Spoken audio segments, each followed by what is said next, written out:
نماز کب فرض ہوئی؟ مکمل جامع مضمون۔ نماز دین اسلام کا سب سے اہم اور بنیادی ستون ہے۔ یہ انسان کو اپنے خالق سے جوڑنے کا ذریعہ ہے۔ قرآن و حدیث میں نماز کو ایمان کا مظہر اور جنت کی کنجی قرار دیا گیا ہے۔ لیکن ایک اہم سوال یہ ہے کہ نماز کب فرض ہوئی؟ اس سوال کا جواب ہمیں نبی کریم کے عظیم معجزے واقعہ معراج میں ملتا ہے۔ معراج کی رات، نماز کا تحفہ۔ نماز کا فرض ہونا ایک عام حکم نہیں بلکہ ایک براہ راست ملاقات کے ذریعے دیا گیا ایسا عظیم تحفہ ہے جو اللہ تعالیٰ نے نبی کریم کو معراج کی رات عطا فرمایا۔ واقعہ معراج۔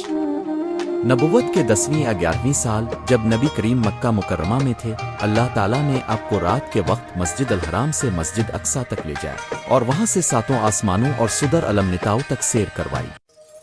اسی رات اللہ تعالیٰ نے بغیر کسی واسطے کے نماز کا حکم دیا۔ نماز کا حکم کیسے نازل ہوا؟ سب سے پہلے اللہ تعالیٰ نے 50 نمازیں روزانہ فرض کی۔ نبی کریم واپسی پر حضرت موسیٰ علیہ السلام سے ملے، جنہوں نے فرمایا، آپ کی امت اس بوجھ کو برداشت نہیں کر پائے گی، واپس جا کر تخفیف کی درخواست کیجیے۔ نبی کریم بار بار اللہ کی بارگاہ میں گئے یہاں تک کہ 5 نمازیں رہ گئیں۔ اللہ تعالیٰ نے فرمایا، یہ 5 رہیں گی مگر ان کا ثواب 50 کے برابر دیا جائے گا۔ نماز کب سے فرض ہے؟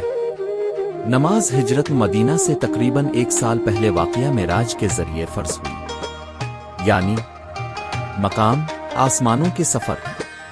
زمانہ، نبوت کا تقریباً 10واں یا 11واں سال۔ طریقہ، براہ راست وحی و ملاقات کے ذریعے۔ 5 وقت کی نمازیں۔ نماز کو 5 اوقات میں تقسیم کیا گیا۔ 1 نماز فجر، صبح طلوع آفتاب سے پہلے۔ 2 نماز ظہر، دوپہر کے وقت۔ 3 نماز عصر، سپہر کے وقت۔ 4 نماز مغرب، سورج غروب ہونے کے بعد۔ 5 نماز عشاء، رات کے اندھیرے میں۔